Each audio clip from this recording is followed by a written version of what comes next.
welcome to the JCoP 10th edition, A Guide to Fire Safety in Construction webinar. I'm Kirsty Maynard, Head of Sales at THSP, and it's great to see so many of you joining us this morning. We really hope that you find the session useful. THSP are a health and safety and employment law consultancy who've specialised in supporting the construction industry for 30 years. And my colleague and director Chris Ivey will be leading the webinar today, joined by Matt Humby of Centura Group. I'm going to go over a couple of things before I hand over to them. We will be recording the session and sending it out afterwards. So if you want to watch it again or send it to one of your colleagues, look out for it in your inbox later. Please make use of the chat function. Just make sure you change your chat settings to all panelists and attendees so we can see. And we'd like to hear where you're tuning in from today. So please pop that in the chat box for me. If you have questions during the session, please put that in the Q&A box, and you should see it in the toolbox at the bottom of your screen. You can also vote on questions. So if someone asks one that you really want answered, go and give that a thumbs up and it'll bump it to the top and Chris will be more likely to answer that for you. Great to see people joining today from Cornwall, Bedford, Scotland, Birmingham. Lots of people in lots of different locations. As always, this will be an interactive session. A Derbyshire as well. So look out for some polls, and at the end there is an exit survey. We'd really appreciate it if you filled this in for us. It will help us to improve future events. So without further ado, I'm going to hand over to Chris. Thank you. Thank you, Kirsty, and good morning, everybody. In October this year, a building contractor was fined £600,000 after failing to manage the risk from a fire at a construction site in Brentwood in Essex. A fire hadn't occurred, but it was failing to manage the risk that resulted in them getting a fine. The company pleaded guilty to breaching Section 3.1 of the Health and Safety at Work Act of Basildon Crown Court on the 25th of October, and along with the fine, they were ordered to pay costs of almost £37,000. One of their directors also pleaded guilty to contravening Section 37 of the Health and Safety at Work Act and received a community order to complete 100 hours of unpaid work and was fined £4,200. The Health and Safety Executive Inspector for the case said that follow the guidance, get competent advice, and take responsibility that the law requires at the very least, or someone may get hurt, which thankfully did not eventuate here. Today's webinar is going to look at one piece of guidance designed specifically to address the risk of fire on site. The Joint Code of Practice was drawn up by the Fire Protection Association with support from the Association of British Insurers, the National Fire Chiefs Council, the London Fire Brigade, the Contractors Legal Group and the Construction Industry Publications Limited. And it serves at least as best practice on all sites with a value of £2.5 million. And in many cases, it will form part of a contract between principal contractors, contractors and clients, and between contractors and their insurers. I needn't tell you that if you're in breach of your insurance arrangements, you won't be getting paid in the event of a fire. In 2020, insurance expert Zurich revealed that it had recently handled a claim that saw losses of almost £20 million due to a hot works fire. Zurich also calculated that over the course of a decade, hot work fires resulted in total losses of about £69.8 million in the UK. Here's a photograph many of you will remember. The fire at Windsor Castle that broke out during refurbishment works to Queen Victoria's private chapel in 1992. The cost of repairs ran to £36.5 million. Earlier this year, the Health and Safety Executive published their revised guidance on construction fire, HSG 168, which states on larger projects, insurers will normally require compliance with at least the standards set out in fire prevention on construction sites. This is the 10th edition of that guidance. And rather than go through it line by line, we're going to look at a few of the significant changes that have been made. The first thing I want to remind everyone of is the need to carry out a fire risk assessment. Now, look, this isn't just as including fire as a hazard in your general risk assessment. It needs to be a detailed and methodical look at the project, how a fire might start, and how you're going to manage the risk. Whilst the process still follows the 5 simple steps, identifying the hazard, who might be harmed, evaluating the risk, setting out controls, recording your findings and informing those affected, and lastly, a review, there is a bit more to each of the steps. For example, when you look at the hazards, you should identify ignition, fuel, and oxygen sources, as these make up the three sides of the fire triangle, and without any one of them, a fire can't start. Likewise, the tasks and locations of some of your workers on site might put them at greater risk than others. Think about lone workers, workers at height, for example. Health and safety inspectors are routinely asking to see evidence of suitable and sufficient fire risk assessments whenever they find concerns surrounding fire on a visit. When I read the new JCoP, the first thing to strike me was the language around training and competency of people on site. And I quote directly from the JCoP here. All persons charged with fire safety roles and responsibilities must be able to demonstrate current training and competence relevant to their roles, and records of such must be maintained by the principal contractor. And for their subcontractors, such records must be required and audited. Now, the first person charged with a fire safety role is the responsible person, as identified by the Regulatory Reform Fire Safety Order for England and Wales, and the equivalent legislation in Scotland and Northern Ireland. In the context of a construction site, this is going to be the client if any part of the site falls under their control. If you think about work in occupied premises, that would be an example. Or it will be the principal contractor when the site is solely under their control. And in this case, an example would be a new housing development. So if you're the principal contractor and the responsible person, a question you need to ask yourself here is, what specific fire training have you had? And how are you maintaining your competence? The code also requires that responsible persons appoint one or more competent persons to assist them in carrying out their duties. For high-risk projects, for example, tall buildings, projects greater than £20 million, large timber frame, or if your risk assessment identifies a significant potential loss of life, you will need to appoint trained and competent fire marshals. And I say marshals plural here because you need to ensure there is always adequate cover. For high-risk projects, the role of the fire marshal is going to have to be full-time. And if not, it should be combined with other relevant tasks, such as maintaining fire systems. It's been my personal experience visiting sites that it's often the labourer who's been appointed the role of fire marshal with very little training, and this is squeezed in amongst their other production-related duties. Whilst talking about training requirements on site, the 10th edition also stipulates that any security guards should be licensed by the SIA, sorry, that's the Security Industry Authority, and they'll need to work in accordance with the British Standard 7499, and they'll need to be provided with formal assignment instructions, including details of the emergency arrangements. But to return back to the day-to-day activities, anybody expected to use a fire extinguisher must also be sufficiently competent. This applies to anyone carrying out hot works. The techniques used differ depending on which type of extinguisher and material is on fire.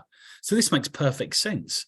Using the wrong type of extinguisher or using one incorrectly can cause a fire to spread and reduce the amount of time available in an evacuation. I want to launch a poll here. The new guidance states that fire drills should be carried out at least every 6 months and that you should record the results in a suitable logbook. So the poll for you is this. When was the last time you carried out a fire drill on site? Was it last week, last month, within the last 6 months, within the last year, or never? Please take a moment to put your answer in.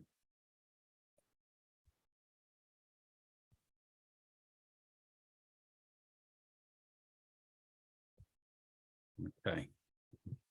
Hopefully you've got everyone's results in. Okay, that's interesting.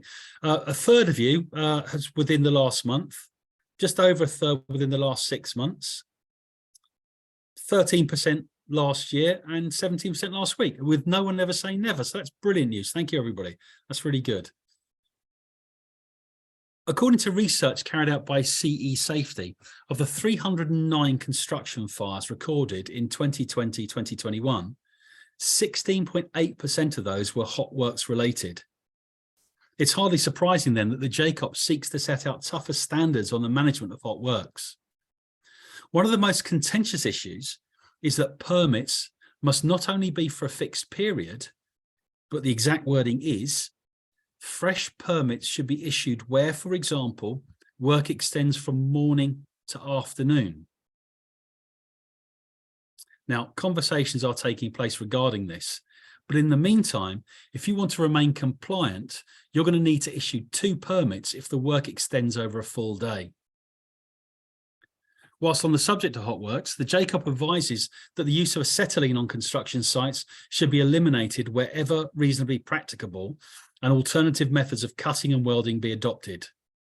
When you consider that fire service guidelines are that a 200-metre exclusion zone be established around an acetylene fire, there's almost no way that a fire would be put out until it ran out of fuel.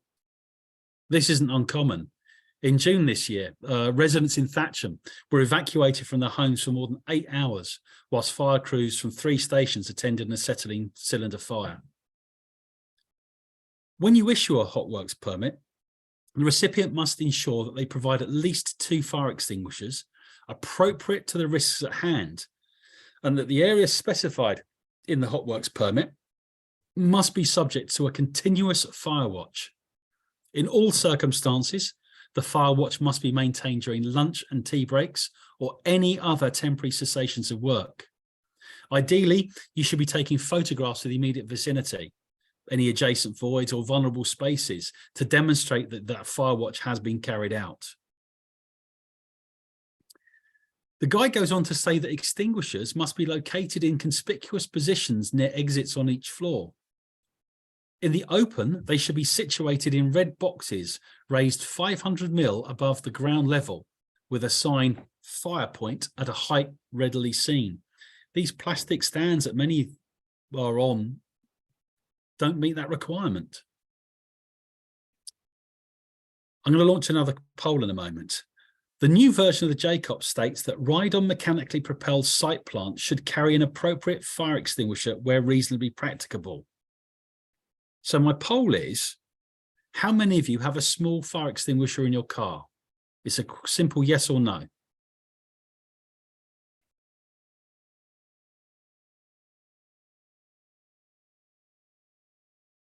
Okay. Wow, so 77% don't, but 23% do. Thank you. So is it reasonably practicable to provide an extinguisher on a cherry picker or a dumper? If you can fit one in a car, why not in the plant on site? That kind of explains the reasonably practicable side of things. Portable fire extinguishers brought onto site by subcontractors for hot works must be registered with and clearly labelled for use by the principal contractor. And they too have to be placed on stands.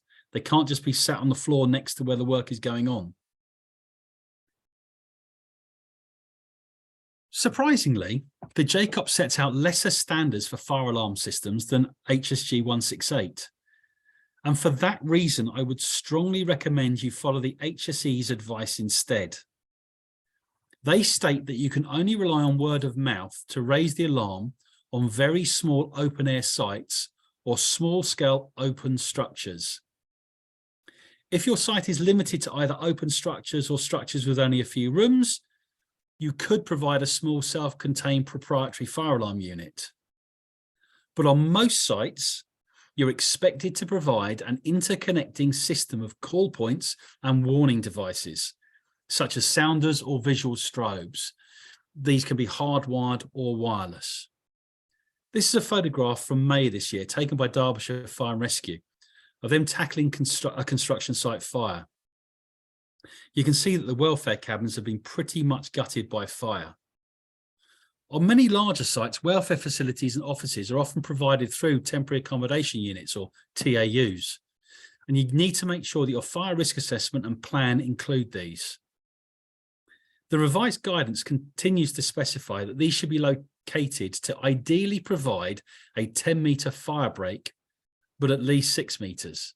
So you should be planning for 10 6 may be okay. Where that's not possible and where units are stacked, they must be constructed with materials that do not significantly contribute to the growth of a fire or the propagation of smoke or corrosive toxic fumes. Where the 6-meter fire break can't be provided or where they're stacked, the requirements regarding their fire resistance become very technical. But to generalize, you're going to need to provide 30 minutes fire resistance to walls, floors, roofs and ceilings. This is where the latest version differs from the old 9th edition, insofar as the units must now conform to the European standard BS-EN 13501, whereas previously it had been BS 476. The previous edition also referred to LPS 1195 and Warrington Certifier as appropriate standards of construction for TAUs. However, this reference has been removed. Now, obviously, this is causing concern, as some contractors had invested heavily in units that comply with the old standards, and other contractors are simply struggling to find units that comply. But if you're responsible for providing this accommodation, you need to make sure that you check your supplier can meet the new requirements. Where you have rows of TAUs, you need to maintain a reasonable distance between them to provide a fire break, and you must make sure that materials are not stored between them. If your TAUs are sited within 10 meters of the building under construction, they must be fitted with a BS 5839 compliant fire detection and alarm system. I'd like to spend a moment now to share a case study with you. The units you can see here were eco cabins, so environmentally very friendly, but unfortunately they weren't tested or certified to the old 9th edition, as they were positioned well away from the new building. As you can see from the photograph, on the 22nd of June 2017, a fire broke out in the drying room on the ground floor of 2 stacked cabins. Fortunately, the PC had seen the importance of investing in a wireless alarm system that met the EN 54 standard, as the smoke detector provided in the unit didn't work, and the site manager, who was sitting in the office directly above, didn't notice the fire until the alarm went off. By the time that the personnel were alerted to the fire, it wasn't possible for them to tackle it. The local fire and rescue service attended site approximately 8 minutes after discovery, and they were able to put it out without any harm to personnel. However, the damage to the units was extensive, as you can see over the next 3 slides. The investigation identified that the fire was caused by a discarded cigarette in the drying room. Interestingly, it was felt that the clothing in the unit had added significantly to the fire, plasticized waterproof coats and padded coats particularly. But when I saw this photograph, I wondered what was on the bench to prevent it from burning through like the others had. Next slide, please. The bottom left here shows the smoke and heat damage to the drying room doorway from the canteen section of the unit. The middle shows the heat and smoke damage to the toilet, and the top right shows the drying room heater that's been damaged. On the left here, you can see smoke damage to the canteen ceiling, and both the standalone and the linked WS detector and alarm. On the right, you can see damage to the inside of the cabin shutters and some scorching around the opening. But you can see here the importance of shutting windows and the shutters on these cabins when they're not occupied. Let's have a look at what it probably cost this project. As a rough breakdown, let's consider that the cost of each of the units themselves was about £25,000. So that's £100,000 in total for the 4 cabins. Due to the heat damage, the units couldn't be lifted off using a HIAB, so a crane was needed. That took 2 days, plus a crane appointed person to draw up a plan and an operator, £3,000. The incident had to be investigated and reports made to both the contractor's management team and the client. It was estimated that took about 80 hours, about £50 an hour, £4,000. Whilst the cabins were being removed, there was still a need for on-site welfare, so an Oasis unit had to be hired in for 2 weeks. That was £500. The project had to be mothballed for 15 working days, which meant that the contractors had to find alternative work during the interim and then be remobilised. All in all, the company estimated that the total cost was somewhere in the region of £250,000. So you can see the financial reason for getting it right. The legal reasons, compliance with the regulatory reform, fire safety order and CDM, and the moral reason. Had the site manager not installed an appropriate detection and alarm system, there's a significant chance he might have been trapped and severely injured by the fire. I'd like to talk now about protective coverings. The old 9th edition included a requirement for scaffold sheeting and flexible protective coverings to comply with the loss prevention standards LPS 1215 and 1207 respectively. That remains in place, but has been added to insofar as hard boards used as temporary covering materials must meet the classification A2, S1, D0. A2 materials have limited combustibility. S1 means that little or no smoke is produced, whilst D0 means that no flaming droplets or particles are produced within the first 10 minutes of fire exposure. If you're using ply as protection, you need to make sure it reaches that higher standard. A quick check on Google as I prepared the presentation found that a lot of sheet ply meets Class B, but that's a lesser level of fire prevention. At the moment, I'm considering changing my own car from a self-charging hybrid to an all-electric. The latest edition of the JCoP has recognised how this is becoming more common and states that no vehicles may be charged in buildings under construction. It goes on to say that essential electric vehicles may be stored on site. However, you'll need to provide a minimum 60-minute fire-rated compartment with addressable fire detection, and any vehicle charging points must be a minimum of 10 metres away from any building under construction. A thought occurred to me that you might find yourself building within 10 metres of an existing electric charge point, in which case you're going to need to develop robust emergency measures to counter the risk. This is one of the reasons why we invited Matt Humby to speak to you today. Not only is he going to highlight the risks, but he's going to point you towards some simple and practical solutions to managing them. Matt, over to you, mate. Thank you, Chris, and thank you to THSP for inviting me onto this webinar today, and thank you to all the attendees. My part of the webinar is about the burning issues surrounding lithium battery fires, and I hope you'll find it both interesting and informative. Very briefly, my name is Matt Humby. I've been in the fire industry for 23 years. I was a tier 1 supplier to the automotive industry, supplying them fire safety products. And I've also worked with testing bodies such as LPCB, Lloyd's Register, in helping them and manufacturers of portable extinguishers gain EN3 approvals. I work for Centura Group. We're one of the big 6 fire safety suppliers in the UK. We've got a product range of around 2,000 products, and we're based in Oakham, Leicestershire, and we've got a distribution centre in Birmingham. Now, I've got 4 key objectives today on this short presentation. I'm going to show you the magnitude of risk which a lithium battery fire poses.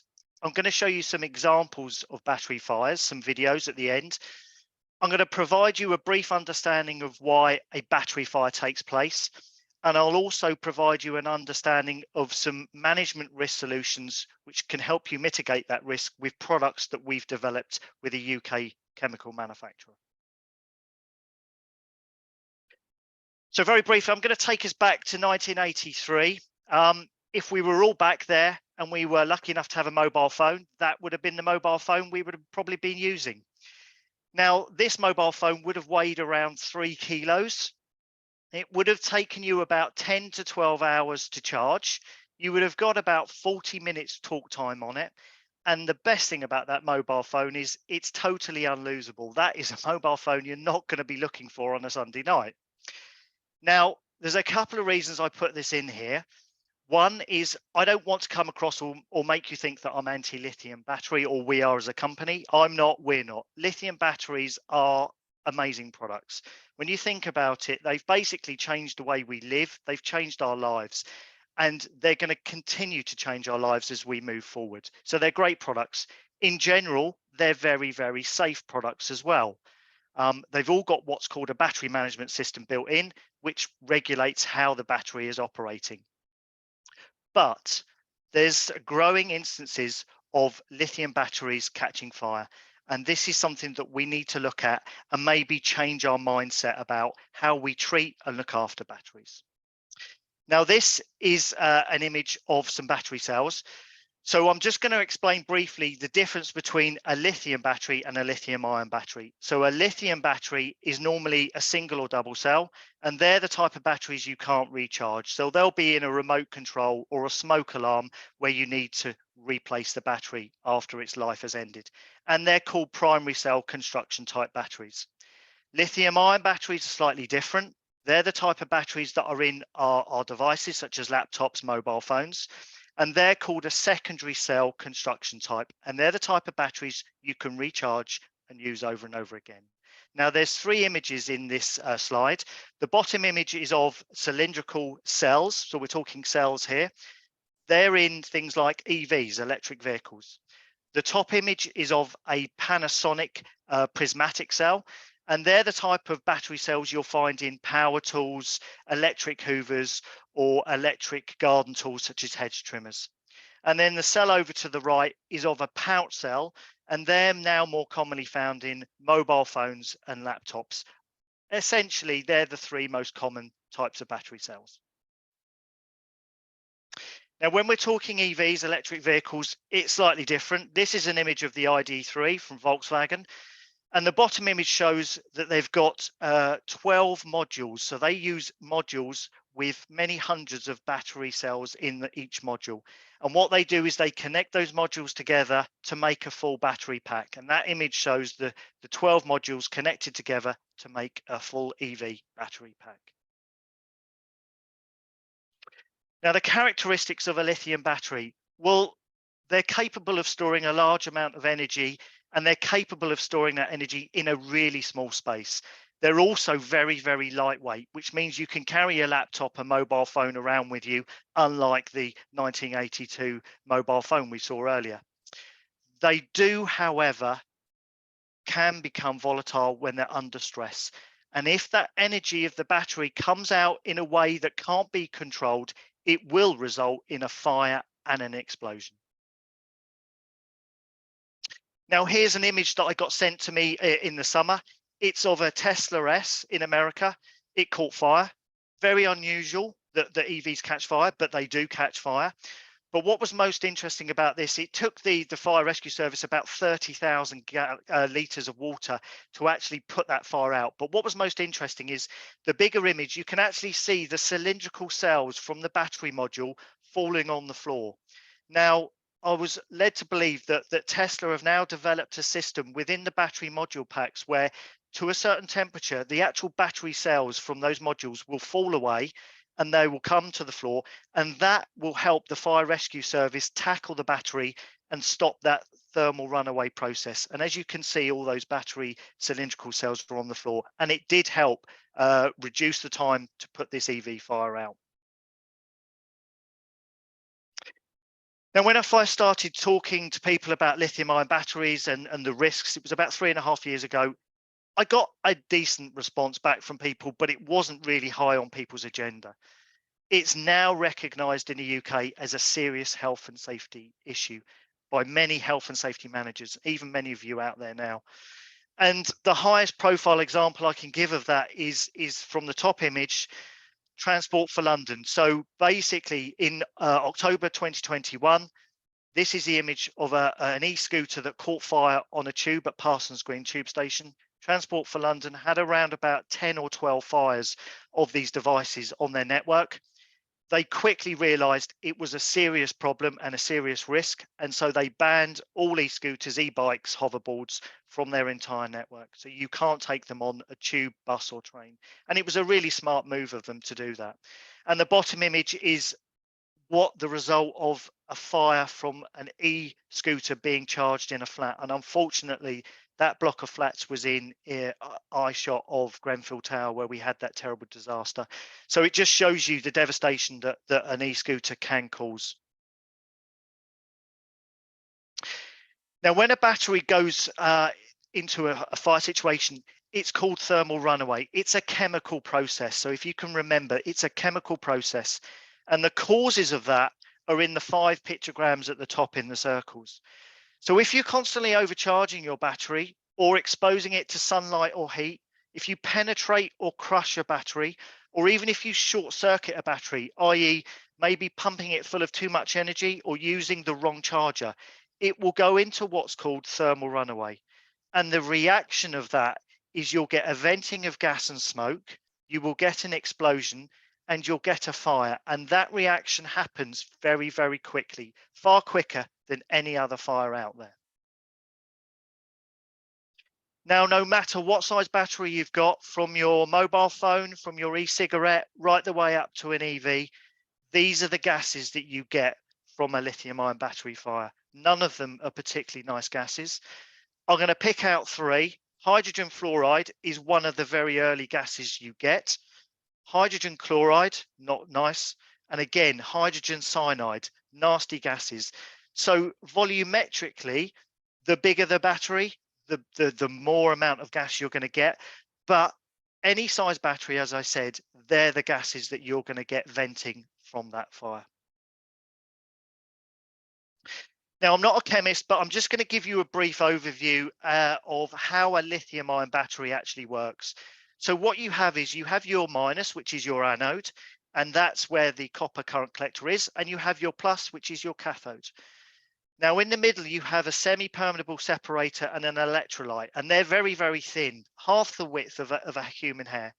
And what happens is the ions, the molecules, move from your anode through the electrolyte and separator over to your cathode. And they're moving over there when you're actually using your device. When you're charging your device, the ions will move back through the separator and electrolyte all the way back to your anode. And that's it. It's a constant chemistry flow, a very simple chemistry reaction, and that's basically how a lithium battery works.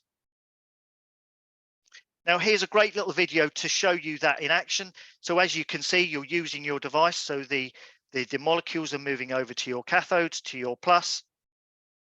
And then when you're putting your battery or device back on charge, they move back to your anode. And like I said, it's a constant chemical flow. Now, I get asked this question a lot. What is the best medium to use on lithium battery fires? Well, the first thing is you need to cool a lithium battery. You need to cool it very, very quickly.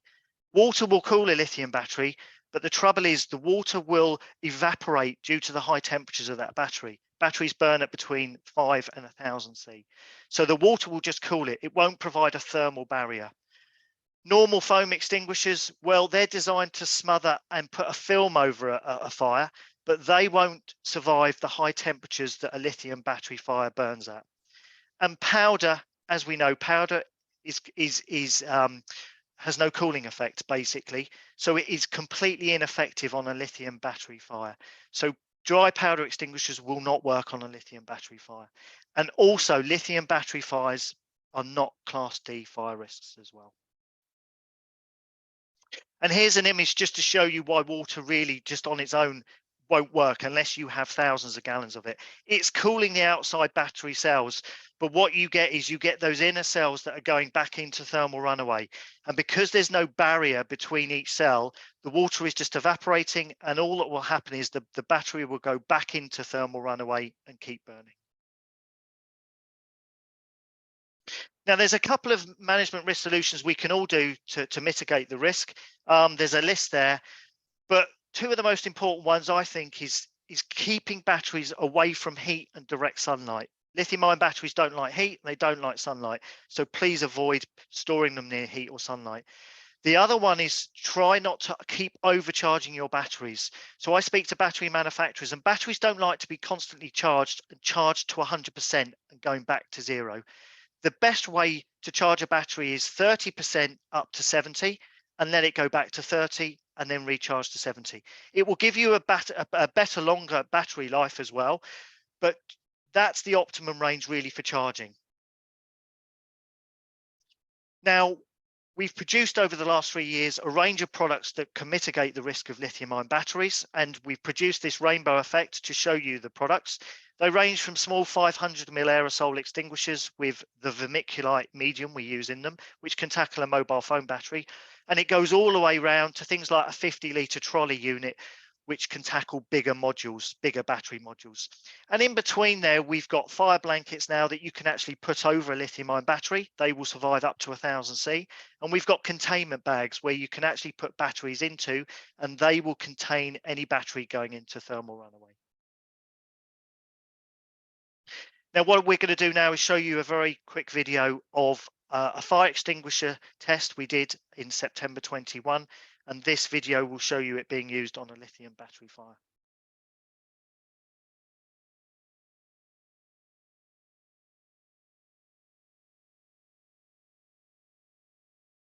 Now, this battery is about 350 watt. It's about the size of an e-scooter. We've pumped it full of energy, so we've taken all the safety devices out. There, it's gone into thermal runaway. And what we're doing now is we're using one of our 9-litre LITHIUM extinguishers with the vermiculite in to actually tackle that battery fire. So the medium we use is 83% water, 17% vermiculite. And the vermiculite is giving it that lovely gold color, as you can see when it's being discharged. Now, this is a speeded up version of the actual video. It was 15 minutes in total. But what you can see very quickly is the water content has knocked down those flames and has cooled the battery. But now the vermiculite is actually getting to work, and it's getting in between those battery cells to provide a thermal barrier. So it's stopping that battery going back into thermal runaway. It's also reducing the heat. We had a thermal imaging camera on it, and the heat came down very, very quickly, very, very dramatically as well.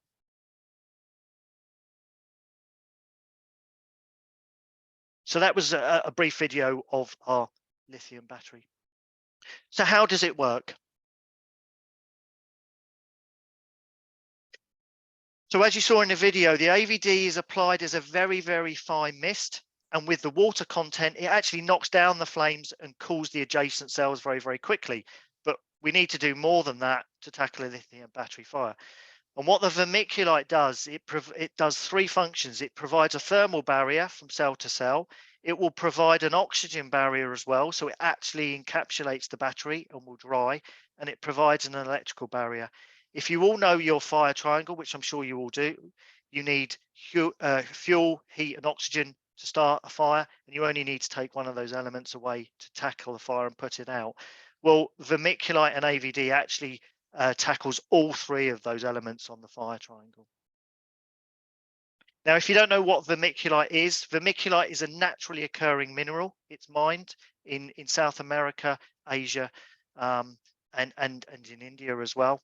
It's non-flammable and has excellent thermal insulation properties. So it's used in insulation in your houses. It's used in brake discs. It's used in fire doors. It's used in wood burning stoves where you've got the bricks inside. So it has excellent thermal properties. It's chemically and physically inert, and it's also safe for plant, aquatic, and human life and animal life as well. So it's a natural mineral.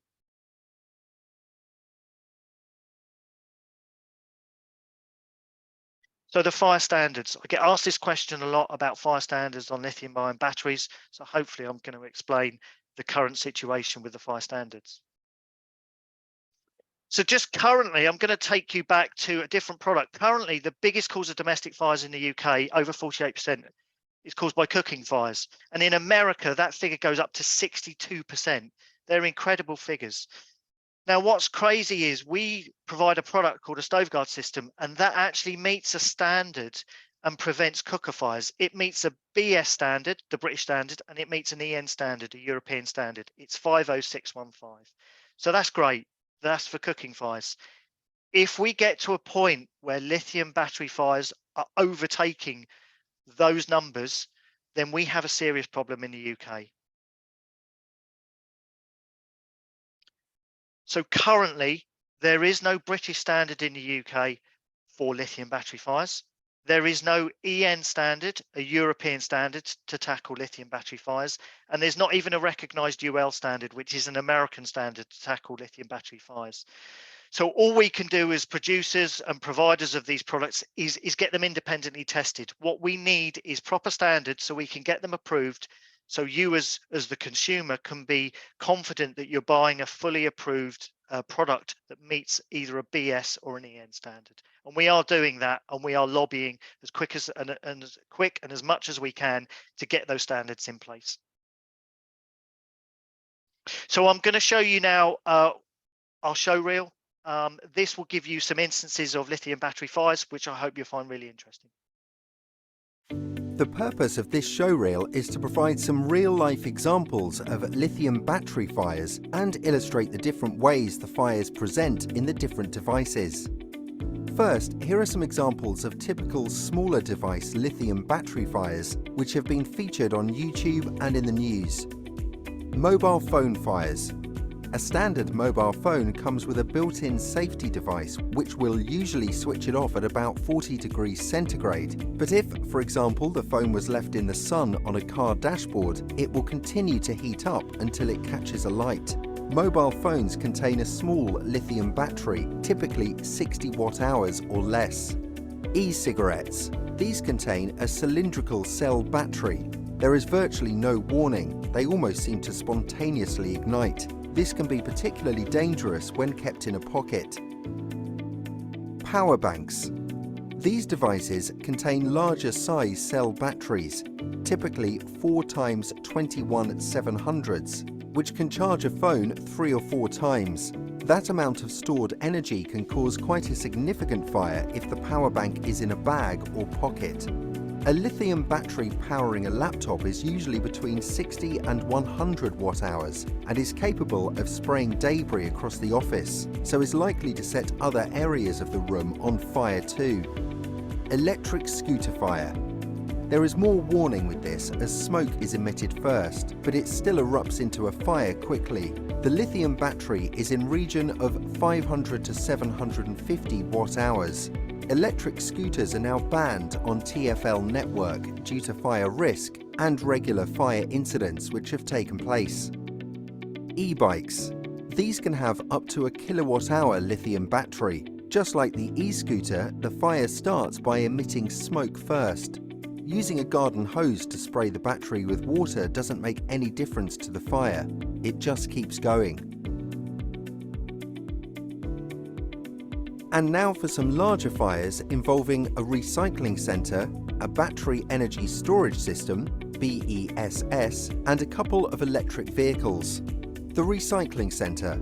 All lithium battery devices have built-in obsolescence, so once they have been through up to 1,000 cycles of recharging the battery, will need to be replaced. It's worth noting that this is also true for electric vehicles, so the number of batteries and devices which are going through recycling centres is ever increasing. Powder extinguishers are often used on large lithium battery fires in recycling centres, but these are ineffective, so the battery will continue to reignite.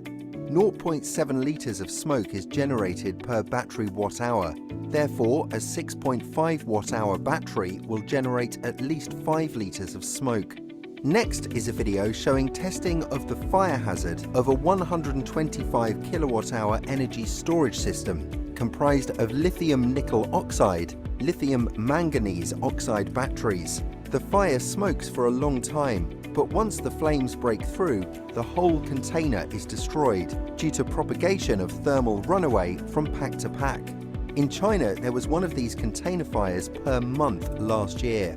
Electric vehicle fires can reignite hours, days, or even weeks after being extinguished. So the key question is, when is a fire out? The fire brigade struggled to douse the fire even using 3,000 gallons of water. Fire Chief, making the world a safer place. So that just shows you some real life examples of lithium battery fires. I hope you found it interesting and informative. Thank you again to Chris and everyone at THSP. And if you want to connect with me, there isn't many Matt Humbies on LinkedIn, so please feel free to do, and I'll hand you back to Chris. Thanks, Matt. Interestingly, I was on a plane recently when the flight attendants mentioned that if any electrical equipment began to overheat during the flight, we should let them know. I mentioned it to Matt, and he told me that this had happened recently, but fortunately it was during landing, and the crew were able to put the mobile phone that had overheated into a bucket of ice and keep it topped up until they got on the ground.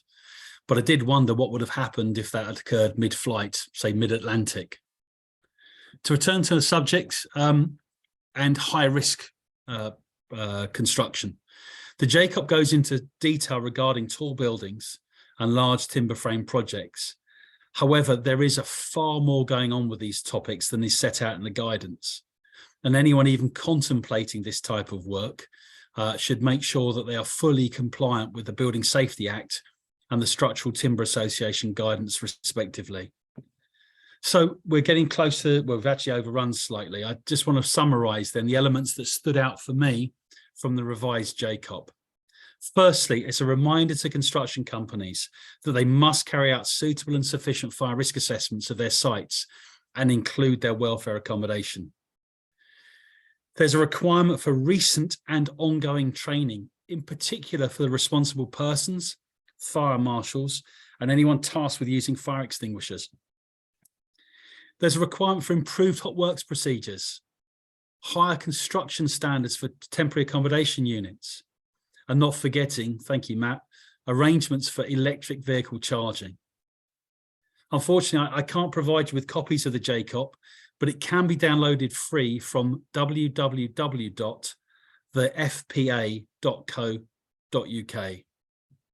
Now, I'm not sure if we have time for any questions, but I'll have a quick look on the chat. Are there any more questions, Kirsty, or just those three?